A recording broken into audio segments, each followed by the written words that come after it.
What's up, horror fam? You know what time it is. And today we're talking the Demon House. Let's get into this. All right. We're back, way back. What's up, horror family? Hey, check out the shirt. Horror fam. Sorry, guys. Oh, bam. For those of you who can't see it, I'm wearing my horror fam shirt, which you can pick up at TeePublic. Might as well jump right into that, huh? TeePublic.com. TeePublic.com, guys. Yeah, welcome to the Horror Chronicles podcast, guys. Your favorite podcast. I'm your host, Ryan, and with me, as always, are my two creepy-ass co-hosts. Creepos. That creepy fuck you just heard, JT. What up, everybody? That guy right there. Yeah, and then that, well, I better keep it to myself. Our mistress of the macabre is here, Breezy. What's up, guys? So, yeah, guys, as you heard, we're going to be talking about Demon House. The Demon House. But first, we're going to do a little bit of business. So, if you're just listening to this on Spotify or iTunes or Stitcher, wherever, and you're not following us on Facebook, guys, jump over to the Facebook page and check us out. We have a live show the last Saturday of the month. And Last Saturday. It's a good time, for sure. It is. We always have a good time. Good combos. So, yeah, guys, and we're pretty active on the page. That's a good way to get a hold of us. You can send us some DMs there. Keep your nudes to yourself. No, I want to see these. Go ahead and send all I want to see these. But, yeah, guys, that's a good way to get a hold of us. Plus, we put a lot of info out there. You can also find us on YouTube. We got some exciting stuff coming down the pipe for that, so stay tuned. And if you're not on our YouTube page, come check it out. Make sure you subscribe and like and share and tell everybody what's up. And where can they find our merch, even though we already mentioned it? That's TeePublic.com, guys. Check it out. We got a good amount of different... Yeah, variations and stuff. Yeah. We'll come up with some more down the line, but, we're going to rock some. I got my Horror Fam shirt on for those of you who can see. Yeah. And here's another selection right here, guys. Yeah. Yeah, and then here's one. Hey. No, wait, never mind. I'm not wearing one. But I didn't get the memo. Yeah, my memo. And where else can they find us, Mr. JT, while you're there token on your toker? Token. You can find us every Friday night, 9 Central, 10 Eastern on craniumradio.com. Craniumradio.com. Yeah. Oh, yeah. And you don't have to listen to Cranium just for us. Craniumradio.com is a independent station. They play a lot of metal. They've got some killer DJs. I mean, if you're looking for some good music, go over to craniumradio.com. Cranium, guys. Check it out. So, yeah, that's the business, really, guys. A lot of good stuff coming down the line. Be sure to check us out on YouTube for sure, and check us out on Facebook. So, as you heard, we're going to get into the creepiness now. We're talking about the Demon House. Yeah. And more specifically, too, the case of the exorcism of LaToya Ammons. Yes, the Ammons Hauntings. Which is, this story is really fucking cool. It's very interesting. Yeah. Oh, big for sure. time. For sure. The amount of people who actually seen things. Lots of witnesses. And not just, and when we talk about witnesses, guys, we're talking about people from like DFS, Legit police nurses, officers. police officers, and it's a pretty cool ass story, you know. Yeah. Just talking about the police officers real quick. Gary or Charles Austin, he was the captain of the Gary Police at the time, and he even said that it was the weirdest thing he's ever experienced in his life. Yeah. And he's a 36-year veteran of the police department, guys. He's an investigator. And at first he thought that this family was making all this shit up, Right. for money or whatnot, till, he started seeing the actual evidence and seeing things with his own eyes that, made him a believer, basically is what he said. I'm a believer now. Mm-hmm. So, And that's hard to do with people, when somebody's a skeptic, it's hard to turn them into a believer. They actually have to experience Legit. something for it to... Yeah. And, legit things. Yeah, and it's not just the fact that he was a skeptic, too. It's the fact that he was a detective, and he's made to think of things logically, so to speak, the way... Proof. You should, yeah, scientific proof, whatever you want to say, But he's taught to find things that way. Right. And when you see things that you can't explain, it changes your whole damn perspective. You don't know what to think, you know? Right. So like you said, it's even harder for someone like that. Yeah. Yeah. So, but we'll get into a little bit of this, guys. We're not, most of our info, just to cite our source here, is coming from the Indie Star, USA Today. I'm going to let you attempt to say the that's name. pretty easy. There was a woman, her name's Marissa Kwiatkowski. There it is. She way better than I could do. Oh, she yeah. is an investigative reporter. At the time when this occurred, this was in 2012. At the time, she was working for the Indie Star. She now is an investigative reporter for USA Today. Hell yeah. That's awesome. So she's moved up a little bit. Oh, for sure. But she wrote a fantastic article about this. And this article, they really didn't know what to expect to come out of this. But once they released this report, it exploded. And there were people from all over the place coming to this little house. Where was it at? It was 3801 Carolina Avenue. 3860 Carolina Street. 3860 Carolina Avenue. Yep. Once this report came out, there were people just coming by this place in droves. They wanted to see it. Yeah. Very interesting family that was living here. You know, we're going to get into it. It's a really cool story. And if this sounds familiar to you guys, I was going to say there is a movie that came out called The Demon House. And we'll just throw this out there now. The house was actually purchased by Zach Baggins. And he did a thorough investigation of this place. Yeah, he did. The movie's very interesting. It's a documentary style movie, and it's actually really good. Oh yeah, it was very good. You know, I'm not a big Zach Baggins fan, but even I was. It kept me interested the whole movie. Yeah, I would have to say so. Yeah, and a good one. And as you guys, you know, if you've seen that, or you know, this place has had a hard ending. Yeah. He decided to tear it down. Yeah. So, and was it the steps? Isn't that what he kept? Yeah. I think it was the basement staircase. Yeah, he kept in his haunted museum. But there's some interest there, and we'll get into that. Yeah, and it's pretty cool. This story, man, like we said in the beginning, had a lot of witnesses and stuff. I mean, people, like we said, from child services to nurses, psychologists, police officers. This was an 800-page of records. Yeah. On this incidents, I guess you would say. Yeah. And the article is really good. You guys should definitely go check it out. Like we said, it's in the Indie Star.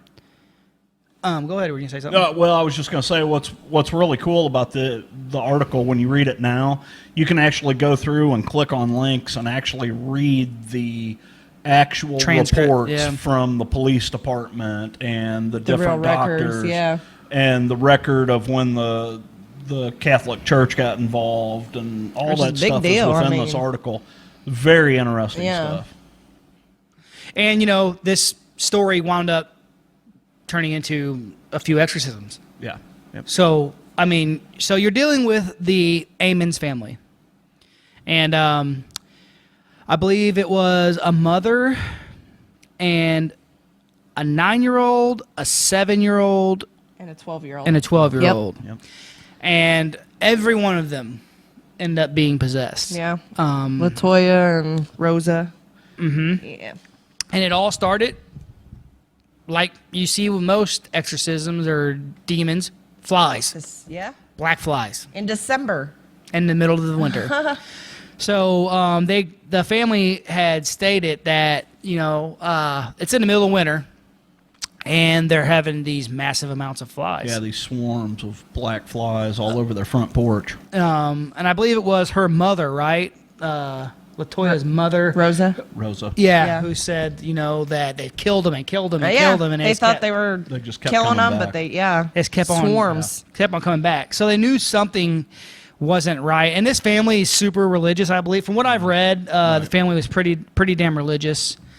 So yeah, start off with the flies, Those stages. which is what you see in demonic usually, or what they say you see. Think about Amityville Horror. Yes, Yeah. that's a good, yeah. They got the flies in that one room on the window and whatnot. And then it kind of escalated from there. It started off. They would say that they heard, footsteps coming up the The basement. The basement stairs, like clump, like pretty heavy footsteps coming up the stairs, and then they go to see, and nothing was there. Yeah. They would also hear the basement door creak Yep. open. Yeah, and that'd be so fucking cool. Yeah. And at one point, they even decided it was happening with such regularity that they decided that they were going to lock that basement door. Yeah. And even after they locked the basement door, they still would hear it creak open. It's freaking creepy. Yeah. I'm like, Pretty sign me bizarre. up. I wanna be there. I wanna see that. Yeah. Yeah, and I believe it was Rosa, right? The mom who said that she had woke up one night and she had seen, a shadow. Go ahead, jump in there. Go in there, girl. Hop in.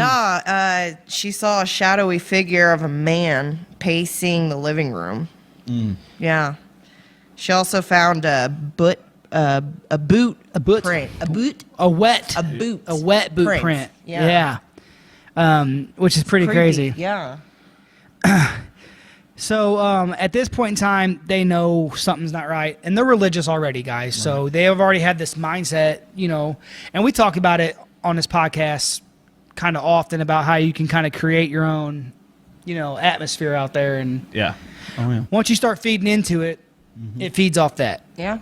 All that energy. It's like So- mass hysteria. Yeah, exactly. Whenever I heard her, one of the things that she ended up claiming that she ended up getting choked by an unknown force. I was like, oh, Yeah. that's intense. Well, there's some crazy shit in the story, so we're gonna get into some of it. But and then it just keeps on going, guys. And this happens in front of a lot of people, mainly their family, but there were still quite a bit of people there. Now, not everyone in their family believed in this stuff, but some of them are believers now because of what they've seen.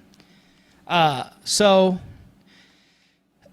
they were talking about how one night, about 2 a.m., normally everyone would be, asleep by then, right? But they were actually, someone had died recently. So they were with a bunch of family and friends, at the house, mourning and whatnot. And then all of a sudden they hear someone screaming, Mama, come here, whatever. So they go into the room, and the 12-year-old is levitating off the bed. Come on, guys. Levitating. In front of everyone. Everyone. She is completely unconscious. Right? So she's levitating. And her friends, everyone's sitting there watching. And then she slowly goes back to the bed and then wakes up with no recollection She of has what no happened. idea what just happened. Which, they say that happens in, what was I was just watching that movie, Dark Skies. Yeah, that's a great good movie. one. But they're talking, Carrie Russell. yeah, dude, it's a good movie. But we watched it last night. And just speaking on that, guys, because on that movie, they have blackouts and they don't know what happens. Why am I in the kitchen? Why am I here? Why am I there? So she has no idea what the hell's going on. She goes back to the bed after levitating and is just like, what happened? So they started surrounding the girl and praying and everything like that. And she woke up and didn't have a clue what the hell happened. So it keeps on going, and it just gets worse, and it gets worse. Anything else you guys want to talk about while I'm here on this? So a lot of friends and family refused to come back. They would not step foot back in the home. And like I was saying, guys, again, so this whole family's pretty religious. So a lot of the family members are like, I'm not going back in. There's something evil here, Well, and at one point they called the police. Yeah. And Yeah, go ahead. Go on. they decided to call the police department, and they came out and they checked out the house and they listened to the story and couldn't find anything wrong. But, you know, of course, you know, you're calling the police about a paranormal event. At the time, they described it as they've got an unknown intruder in their house. So the police come out, they check it out. They can't find anything wrong, no point of entry, no nothing. They even had a dog there with them, and the dog was going around the house, and the dog, even the dog wasn't particularly Hitting on anything. Interested in anything, yeah. anything, you know. So, you know, the police department just kind of blew it off. Yeah. You know, they listened to her story, and they kind of separated them into different rooms, and like they let LaToya tell her story and Rosa tell her story, and they even talked to the kids for a little bit, and just, you know. Did the reports moved on? I Yeah, guess? yeah, they filed a report and moved on. And then they got the church involved. Well, right. Well, they 'cause called several churches. when she couldn't get the police to do anything, which honestly, why would they? Yeah. I mean, you got to understand how the judicial system works. I mean, you can't call the police because you think your house is haunted. Yeah, well, not only that, we kind of talked about this on the way over here, talking about other things, but reality is reality. Right. Right. What's a cop going to do? Exactly. You're going to arrest There's a so ghost. much they could do. I mean, You're going to arrest a No, ghost. arrest a ghost. You know what I'm saying? What's going to happen? You know? call Ghostbusters. Yeah. But they got called Peter Venkman. Well, they got yeah. I need to watch that. But no, they got a hold of the church, and most church really wouldn't listen to them. And this is I got to mention this stuff because to me it's kind of weird. I've never heard this before. But one of the churches told them that the house was full of spirits and recommended that the family clean the house with bleach and ammonia I didn't. and then use oil to draw crosses Olive oil at that. over the windows. Yeah, what they wanted her to do was to smear olive oil in the shape of crosses Yeah. over all the doors and windows of the house.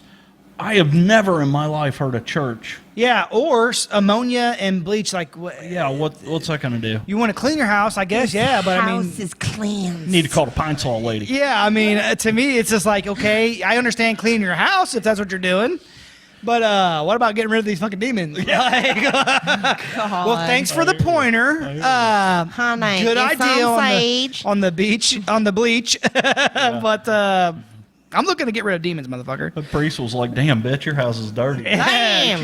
I'll start off with some damn bleach and ammonia first, bitch. Oh man, that's great. This family's nuts. But so you know, at the church's suggestion, she poured olive oil on her 3 children's hands and feet, then smeared oil in the shape of a cross on their foreheads. Now that being said, we were joking around. She did say that once they did that stuff, it kind of stopped for a little bit, but then it came back. Right. But they also got a hold of a couple clairvoyants, which you always got to be leery of. Well, it depends on the clairvoyant. True. True. You know, as I was reading through that, I was like, okay, who were the clairvoyants? Yeah. Yeah. They never told us. True. Was it the Warrens? It's Exactly. Like, well, I don't know. We never found out. I can't wait to go into this to do the. Yeah. We are going to do an entire series on the Warrens. That's going to get interesting. That's And be a we're good very one. excited about Yeah, it. that Might one's be gonna pissing be a people really good off or one. making them happy. I don't know. Maybe But so yeah, they would talk to a couple clairvoyants, and one of them said that the home was besieged by more than 200 demons. I'm gonna say, look, Bo, if too there's 200 demons, I'm out. You know what I'm saying? the hole to hell. And they said that the Campbells, which was her mother, and the Ammons said it made sense because of their religious background, that the demons were what was affecting them because they were so close to God or whatever. You know, they said the closer you are They're to just God, an the more it'll work on easy you. portal, I guess. Yeah, Yeah. They say the closer you are to God, the harder the devil works on you, or something like that. That's what I think I used to remember hearing back in the day. Yeah. But like, true. But like most of these instances of people being haunted or having the shit, most people can't just up and leave. Yeah, don't have the money. you're kind of No, stuck. yeah, most people can't afford that. Yeah. Same thing with this family. Right. They couldn't really afford to just fucking up and leave. I mean, you can't just up and leave. You know, a lot of people can't do that. So they had. I'm in a lease. I can't just up and leave. Yeah. So you got to stay there, man. I wonder if that'd be a way to get out of your lease. That's been- Well, Mr. Landlord, I'd like to get out of my lease because my house is possessed by demons. that has been on the books in certain cases. I can't stay heard on the stories of ground. I love it when you're house hunting and you see Not haunted. the sale sign that says not haunted. Yeah, motherfucker, that place is haunted. I don't want that house, and I want one that's haunted. Sign me up. So this is where it gets kind of crazy too. All As right. if it weren't crazy before. It wasn't crazy before with the shit, and the thing for me is the fucking quality of the advice these people are giving these. Seriously, this family, though. okay. So let's get into this. Now she took the advice of the church, by fucking clean her house like She cleaned the And toilet. She did cleaned the it. toilet up with ammonia and bleach, And did it. got that done. So now she's gonna take the advice of the clairvoyant, who says she should build an altar in her basement. Yes. Never a good thing. Now create a cult. So she puts an altar in her basement, right? White sheets, white candles, and statue of Mary, Joseph, and Jesus on it, and open up the Bible of Psalm 91. All right. She said that there's other people there downed in white T-shirts and wound white scarves around their heads. These are my people. Sorry, I was thinking about Varsity Blues. My people. My people. Where's bacon? Yeah. Oh, here we go. What do you mean is that boy or girl? Looks like sausage on that thing. Penis, vagina,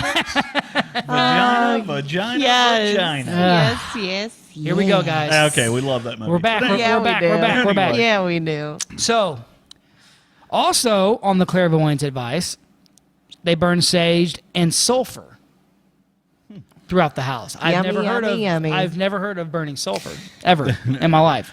I burnt some sulfur just before you guys came in. Now I put out some sulfur, but I ain't never burnt it. No, but great. I've never heard of that No, me either. I'm burning gonna go sulfur. Cut down some timber.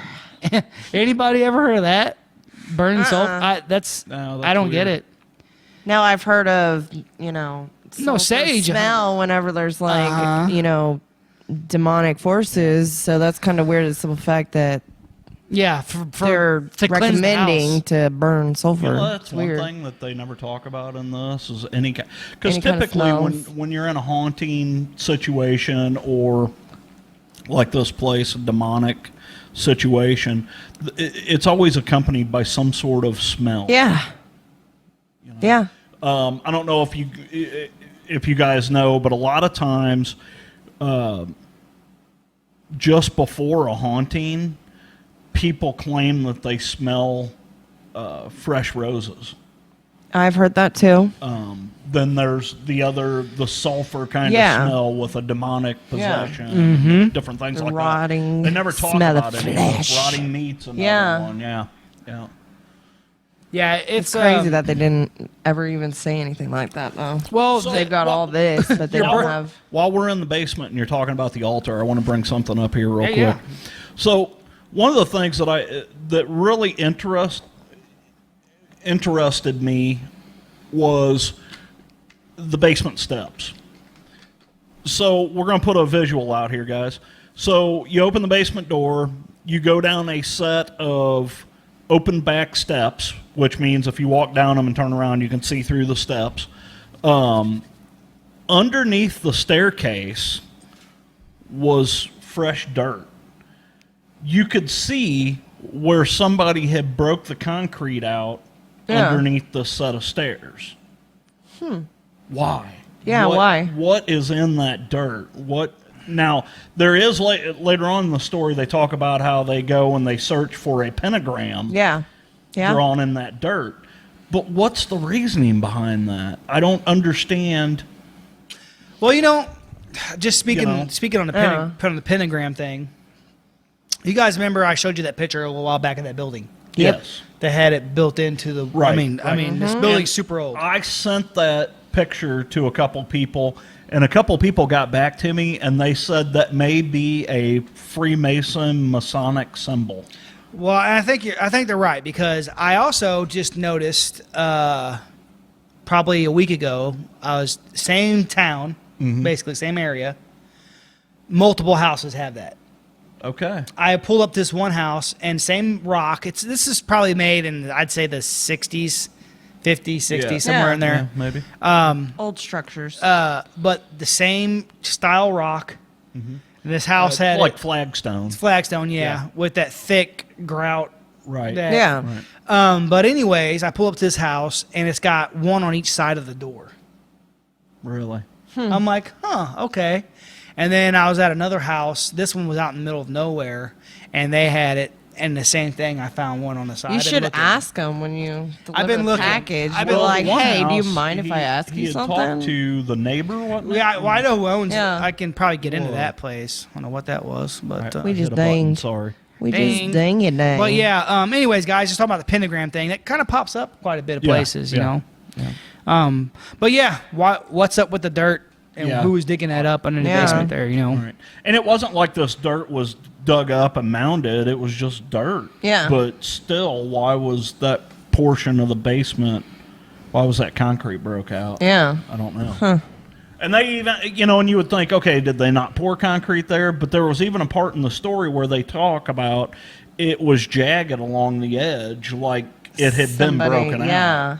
out at some point by somebody. Now, it wasn't broken out by this family or anything. It was like that when they moved in. But Yeah. So who knows? back into their story, at this point, they do this little ritual. They burn the sage and everything, and they burn the fucking sulfur. And it's like so thick they can't even really breathe, So like then they're making crosses with the sulfur and all this other stuff and whatnot. Well, stuff kind of subsided for just a few days or so, but then they got real worse. And this is where the possessions happen. Right. The mother and the children, 7, 9, and 12, all started getting possessed. Yep. Their eyes will be bulged out, like evil smiles, on their Growling. faces. Yeah, deep growl voices and stuff like that. Now, this is kind of how we were talking about. This is an interesting family because, they were super religious, but also the mother said that the demons didn't affect her because she was born with protection from evil. She said that she and others like her have a guardian who protects them.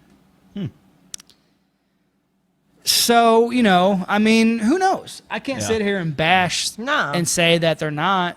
Right.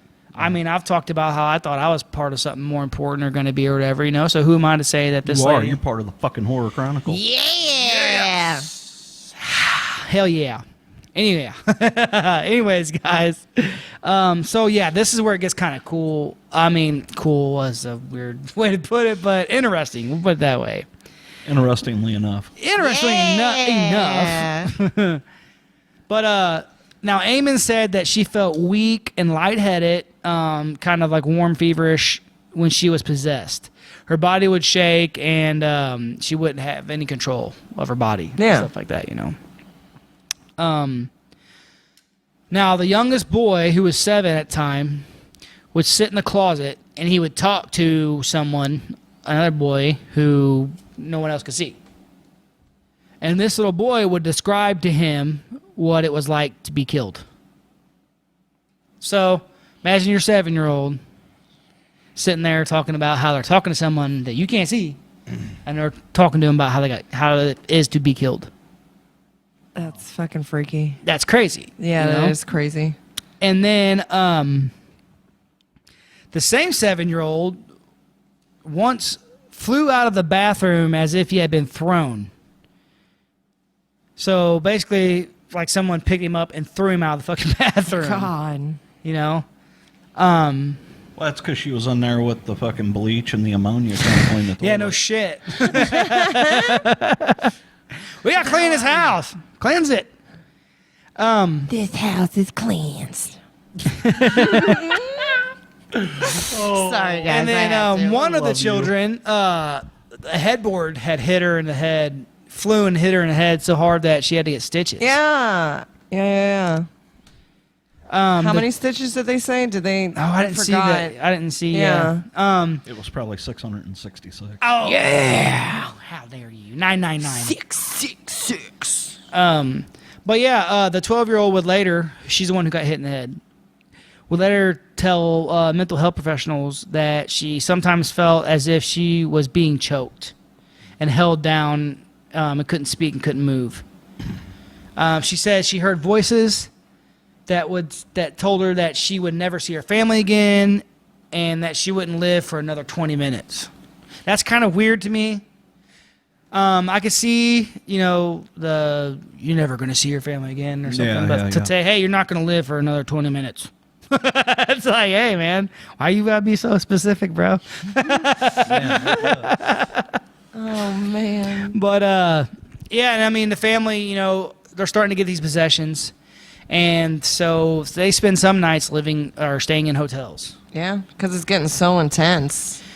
I mean, you got to think. So intense. You got to think about it. You got your family getting thrown out of fucking. The children! They're messing with the children. But for real, though, I mean, things were getting hella fucking intense. I would be wanting to put my family in a hotel for sure. Yeah, you got to start thinking, is it us or is it us or is it the house? Exactly. I mean, there's some ways you can figure that out, Well, finally, in desperation, they went and they talked to their doctor, of all people. Mm-hmm. And I'm not even going to attempt to fuck. You want to try and say that last name? Do it. Kowski. No. Dr. Jeffrey Onyekwan. There you go. Aniqua. Anyways. Sorry, guys. Sorry for the We're going to call him Dr. pronunciation. Yeah, we're going to call him Dr. O-Face. Yeah, Dr. O-Face. You want to see my O-Face? I like it. Oh, fit. Billy. But, anyways, so they talked to the doctor, and this was on April 19th, 2012. So this isn't that old of a story, guys. She told him everything that was going on. And the doctor was like, this is crazy, Well, of course. 20 years, he said, he's never heard anything like this in his life. He said he was actually scared, talking to him about it. But in his, notes and stuff, he would say that they were hallucinating, having delusions of ghosts, and history of ghosts at the house, and this and that. So at this point in time, the doctor's like, yeah. I can't do nothing for you. Yeah, these people are crazy or whatever, But it gets fucking good. No way. This is where it gets. This is one of the craziest shit. And then we talked to you guys about how there was people who seen this and seen the instances happening, and it just adds more verification and proof that this really happened. This part's amazing. This part's amazing. So they also talked to the DCS, they call it, in the story. Yeah, the Division of Children's Services. Yes, and medical staff and whatnot. And they were all there at the same time. There was medical staff in this room. There was DCS people in this room. And they were going over everything and talking about, just the child abuse, is this or that. So, all right. They're talking, this lady from the DCS or whatever is talking to one of the children.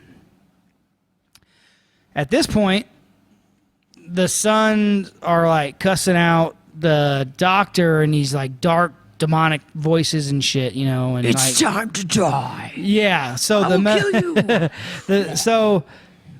The medical staff said that the young boy was lifted and thrown into the wall with nobody touching him.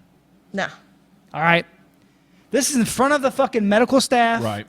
And in front of the DCS. I mean, so this kid gets witnesses. this kid gets picked up and thrown to a fucking wall at the hospital. All right. Okay. So the boy just abruptly passes out and would not come to. So she, Rosa, which is the mom, right? She is holding the boy, you know, and rocking him back and forth. She would be his grandmother. Yeah, his grandmother. So someone from the doctor's office called the cops, called 911 from the hospital, or from the doctor's office, I guess you'd say, and said that 7 or 8. It said it took 7 or 8 police officers and multiple ambulances showed up. Everybody was around and could not figure out what the hell happened to this boy. And again, you know, there's people who witness this, so they know that the mom's not making up some fucking story about, no, I didn't throw my kid up against the wall, you know? Walking up walls, man. So they took this kid to the boys, to the Methodist Hospital on campus in Gary, Indiana, guys. So they said the personnel at the hospital laughed at him at first. Laughed at her desire to anoint. So she was sitting there telling the doctors and the nurses that she wanted to rub olive oil in the shape of crosses on her children, and they're kind of like mocking her about it. The boys woke up in the hospital. The older boy, who was 9 at the time, acted like okay, you know, he was good, but the youngest was like screaming and thrashing around and stuff like that. They said that it took like 5 men to hold this fucking 9-year-old boy down. So what's that tell you? You know, superhuman strength or whatever, He's supernatural so strength. Supernatural strength, you would say. She said it took, like I said, it took 5 men to hold him down. Meanwhile, someone called the DCS and asked the agency to investigate the mom at the time. Right. For possible abuse and neglect, you know. The caller, who isn't going to be named, you know, called and reported that the Ammons might have mental illnesses. Like the whole fucking family. It's all in their heads. It's in your head. Oh, sorry. Yeah. Sorry. So basically, they thought that the kids were faking it for the mother, trying to make it something that's not. Yeah. A ruse. For money It was all a or ruse. whatever it may have been. For fame. Yeah, fame, money, whatever. Maybe it was at Mount. What the fuck is that? Munchausen by proxy. Munchausen by proxy, yeah. Yeah. Damn, I'm a smart son of a bitch. You are. That's hot. That's high. But the DCS family case manager, Valerie Washington, was asked to handle the case. And she gave like a report at the office of what happened and stuff, you know. So she said that the children were found to be healthy, you know, no cuts and bruises, none of that stuff. No and abuse. the psyche they valve didn't- said they were all of sound they mind. didn't meet the criteria Yeah. of an abused child. Now, this is where it gets kind of crazy too. So as Washington was speaking to the family in the hospital, whatever, she spoke with the 7-year-old boy. He started growling at her with his teeth showing and everything, and his eyes rolled back into the back of his head. Okay? Now this is from the case This is from the case lady who's running the case on this from the DCS. So the boy locked his hands around his older brother's throat and refused to let go until people had to pry his hands off of him. And later in the evening, Washington and one of the nurses, who they name it here, Willie Lee Walker, brought the 2 boys into a small exam room for an interview, and their grandmother joined the interview too. The 7-year-old stared into his brother's eyes and began growling again, telling him it's time to die and that I will kill you. And he said that all in like a demonic voice, coming out of a fucking 7-year-old in front of all these people. So while the younger boy spoke, the older brother started headbutting his grandmother in the stomach. He was trying to get away. It's fuck crazy. Let me get back in there. Get in there. Get in there. So the mother grabbed her grandson's hand and started praying. Now, this is where some crazy shit happens in front of this DCS lady and the nurse and the grandmother. So they're talking. They're talking to the 9-year-old this time. And this is Walker, who is the nurse, is talking to the 9-year-old, and all of a sudden he said that he got a weird grin, walked backwards up the wall to the ceiling, and then flipped over his grandmother, landing on his feet. He never let go of his grandmother's hand at this time. Yeah. So this kid fucking does this, walks backwards up this wall, up to the ceiling, and then lands on the ground without ever letting go of his grandmother's hand. Nope. In front of this nurse. It's fucking crazy. And there was a thing in there about the doctor thought that, you know, maybe this kid's some sort of acrobat or something. Oh, come on. Yes. Yeah. And the doctor said, well, can you do it again? Well, the doctor asked him, he said, so he walked the wall. He's like, no, he floated backwards, up and over and then down without ever letting go. He's like, he didn't walk, he floated. That's what the nurse said. He said that that the boy glided backwards on the floor, up the wall and the ceiling, and then back down. So the doctor's thinking that this kid's just some kind of acrobat or whatever, but realistically, he's probably possessed. That's one talented kid. You know, so the nurse, Washington, like, he ran out of the room. He's freaking out at this point in time, you know, which we probably all would be if we'd just seen some fucking kid fucking doing some Houdini shit while he's being possessed by a fucking demon, you know. Yeah. He's like, I just wanted a normal night. I just want to... Yeah, it's funny because he said that he's like, that was crazy. I was like, everybody got to go. Oh, my God. That just cracks me the fuck up, man.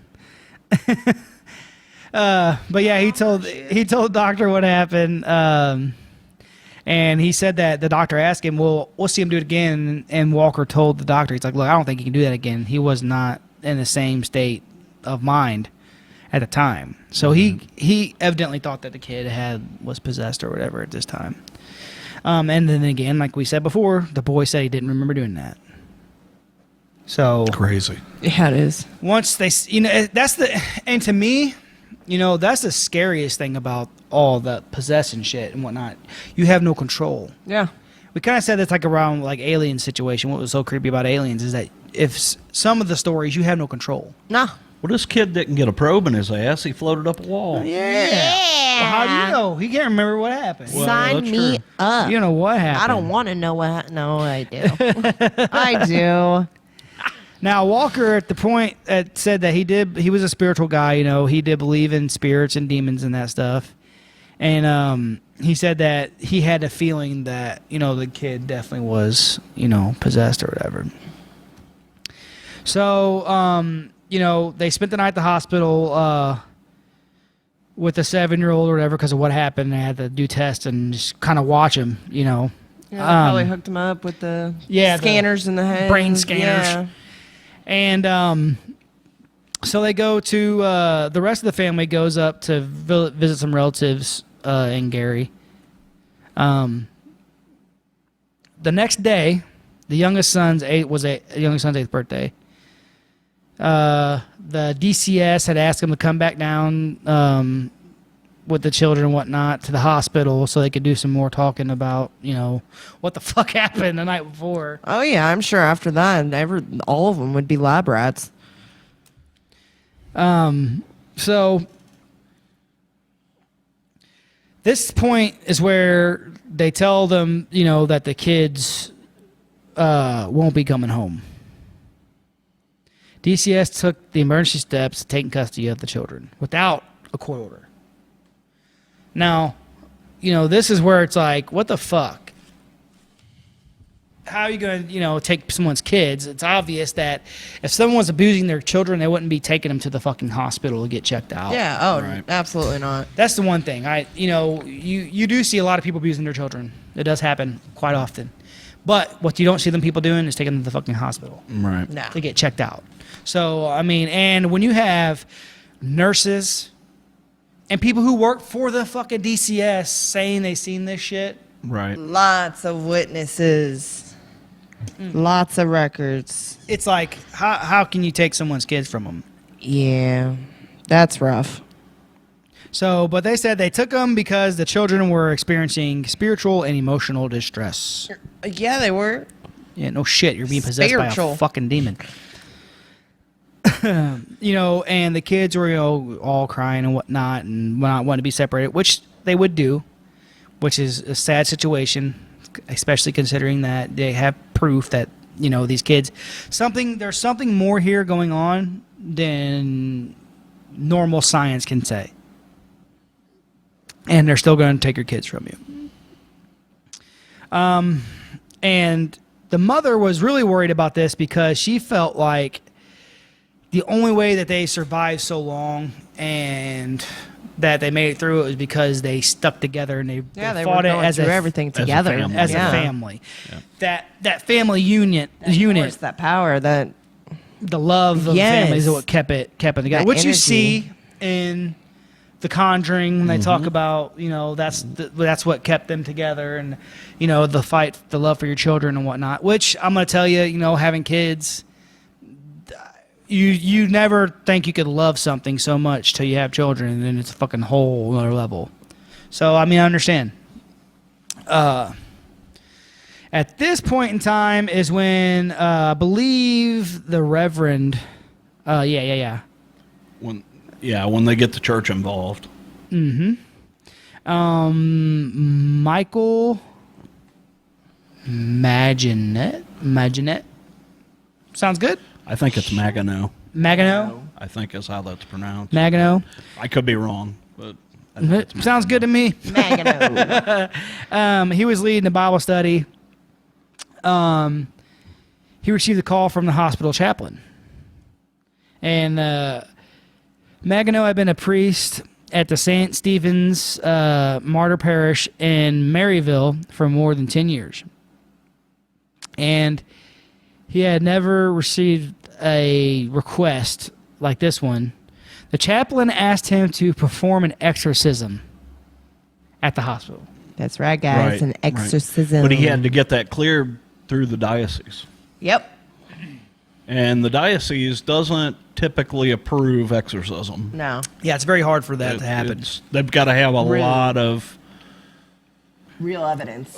evidence and Well, they have to rule out all natural causes, Right. all that stuff. So he visited them in their home on April 22nd, 2012, for about 2 hours or so. They told him everything that had happened. And then the grandmother interrupted the interview to point out a flickering bathroom light. mm-hmm. So the bathroom light was flickering. Each time, what'd you say? How'd you say? Magano walked over to investigate, which he attributed to a demonic presence. Yeah, because every time he went to investigate the light, it would stop flickering. And he said, "It must be scared of me." He later told the... Yeah, sure it is. Don't talk tough, son. You so strong. So they kept pointing out things like the blinds in the kitchen were swinging, and the evidently the preacher or the priest seen the wet footprints going through the living room, and they're having headaches and all that all the stuff that you All would the stages. Yeah. and After, hours or so, the priest said he was convinced the family was being tormented by demons. He said he also believed there were ghosts in the house. So this place is just like a fucking... It's a portal to hell. There it portal is. to hell. There it is. And he blessed the house before he would leave, prayers and reading the Bible and whatnot, and the whole holy water and all that stuff. And, I could go blow for blow, but this thing goes forever. The stuff that happened in this case. Yeah. Is there anything specific that you want to mention? Some of the interesting stuff was like, so they got to a point where they get all these people to come back to the house, and the lady Washington that was the DCS worker, she could not make it, so they sent this other woman, and her last name was Iliac or something like that. Yeah. And she went out to the house. It was her, this Magano, the sheriff, or not sheriff, but the chief, Austin was his name. Yes, Austin. And 2 other officers, and they went out to look through the house to see, just Check it out. to check it out. Yeah. Investigate it. So, as they went to the basement, the Ilac lady, which worked for DFS, she had noticed there was this strange fluid down in the basement dripping. Yeah. And she said whenever she touched it, it was like water, but it was really slick, but yet it would be sticky between your fingers. It was just a strange fluid. Substance, yeah. KY. Well, the two officers that were there, they also went into one of the bedrooms, and in one of the bedrooms, the same fluid was on a Venetian blind. And so they decided to do a test. So these 2 police officers, they grabbed some paper towels and they wiped all this fluid off these Venetian blinds. Yeah. And they went out of the room and they sealed the room and stood outside the room for, it was either 20 or 25 minutes. Yeah. And when they went back in the room, this fluid was on the blind again. Dude. And nobody can explain where it was coming from. Was it ectoplasm? It could have been ectoplasm. It could have been some of that damn olive oil she was spreading all over the place, too. Oh, Fucking man. seeping out of the walls. Gallons in the attic. But, yeah, and then, the case comes at, like, I don't know if there's any more interesting things you want to talk about it, but once it comes to the end of it, the family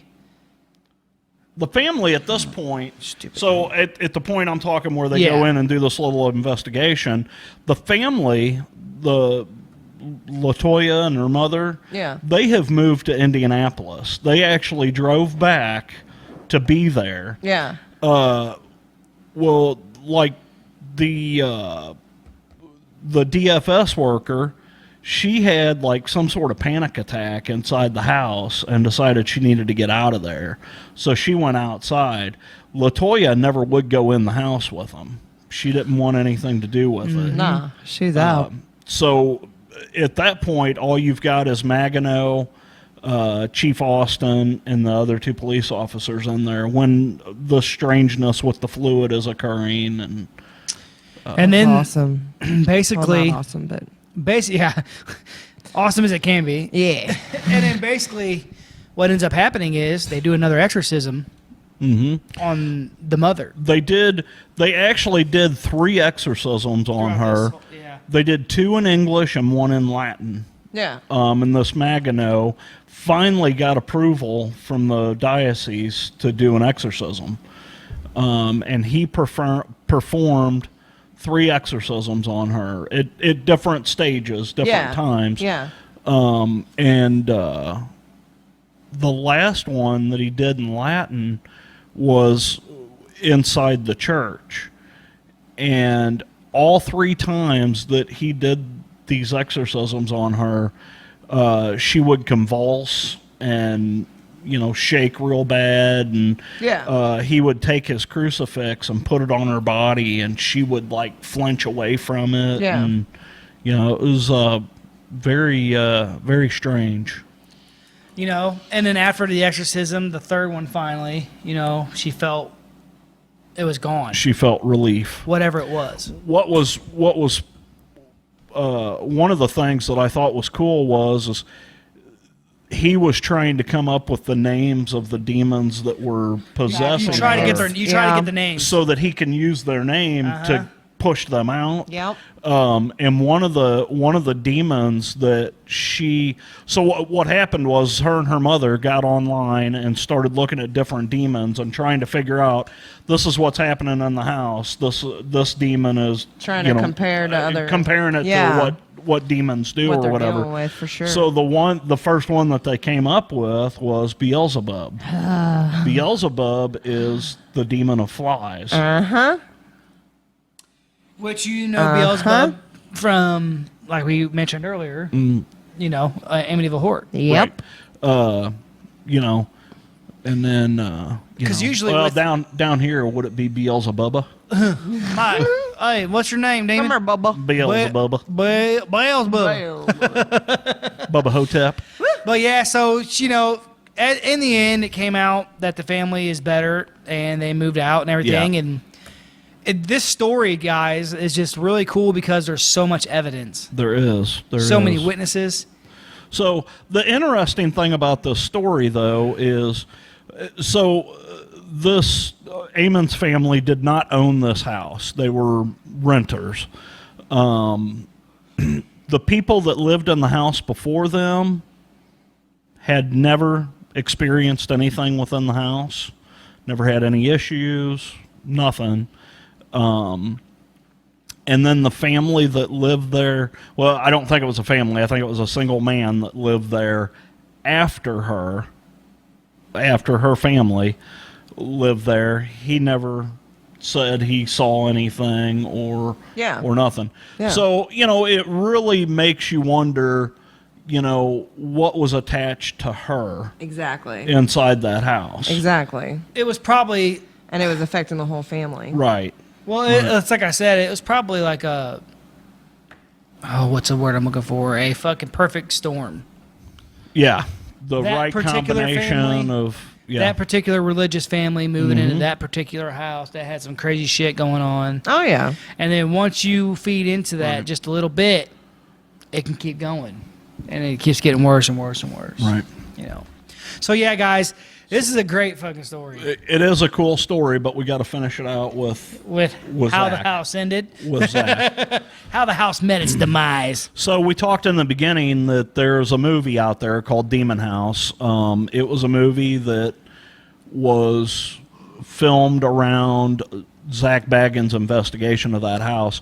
Whenever he heard the story, he got very interested in it, and he went out and he checked the house out. Well, the house ended up being for sale, and he ended up purchasing this house for $35,000. Once he purchased the house, his crew went in there, full-on investigation, and they stayed there several days. Yeah. And in that time, if you watch the movie, there's some really cool stuff in there. Like I said, I'm not a big Zach Bagans fan. He's an okay guy. I like what he does. I wish I could do what he does. If you watch the movie, there's some very cool stuff in there, some very cool scenes that they caught on camera, some very strange EVPs that they caught, just a whole lot of really creepy shit. Yeah. Zach Bagans ended up believing that this dwelling was so infested with demonic, entities. Yeah. That once he was done with his investigation, he had the building destroyed. He had the house tore down and the lot leveled, so that nobody would ever have to deal with that again. Yeah. Which, in his defense, makes me respect him. Because he could have very easily made that a moneymaker. He could have. Easily. He could have. but like we said earlier, he did take. Zach Baggins has a really cool museum. It's in Las Vegas. I want to go so bad. And he took the staircase leading to the basement out of the house before he had it destroyed, and that staircase is in his museum in Vegas. Now, why the staircase? Well, if I had to venture a guess, it's probably because of the amount of activity that the family claimed about the constant footsteps up and down the staircase. The door creaking. I still don't understand the dirt under the staircase, but we'll never know now. The place is gone. Yeah. But if you get online and you check this place out, there are some really cool pictures out there. And in fact, we talked about one. Ryan's got one in his phone. We're going to put up on the screen here. That we're going to put up here. If you're watching, you can see it now. There's a really cool picture of the outside of the house, and you can see the form of a humanoid type silhouette in the window. Mm-hmm. Oh, it's clear as day. I mean, you can see it. It's interesting. And the house was completely empty at the time. Yeah. There was nobody in there. So yeah, it's but yeah, crazy story. Great story, guys. A lot of evidence. A good one to get into, and it'll lead you down a rabbit hole. And yeah, you guys should watch that movie or that documentary, I guess, whatever you want to call it. Yeah. It's called Demon House. Demon House. It's really good. And yeah, guys, that's an interesting story that I came across. I'm like, man, we should do this one. There's so much evidence in it and people witnesses. Mm-hmm. So from all aspects walks of life. All walks of life. I mean, it's so check it out, guys. We hope you guys enjoyed that one. We're gonna end this one, guys, but we love you. We're gonna keep on putting one out like we always do. Always. That's what we're here for. Definitely check out YouTube if you're not. Subscribe to our YouTube page, guys. We got some stuff coming down the pipe. It's gonna be awesome. And come over, check us out on Facebook. Yeah. But yeah. Anyways, until next time, keep it creepy.